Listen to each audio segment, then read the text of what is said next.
প্রিয় ভাইরা, রমজান মাসে অবশ্যই কোরআন তেলাওয়াত করবেন, প্রতিদিন 1 পারা করে। 30 দিন 30 পারা, 1 মাসে কোরআন খতম হবে ইনশাআল্লাহ।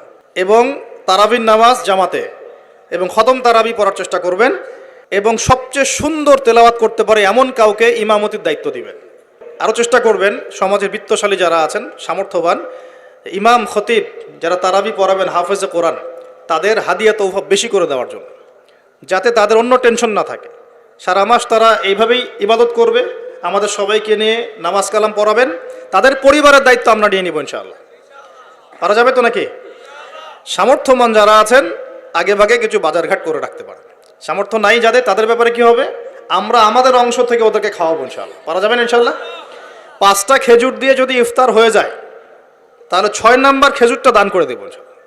বিত্তশালী যারা আছেন রমজান মাসে অবশ্যই জাকাত দিয়ে দিবেন। জাকাত দিবেন না?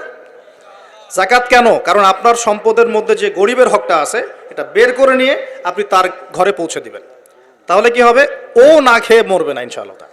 ওর কাছেও 3 বেলার খাবার থাকবে ইনশাআল্লাহ।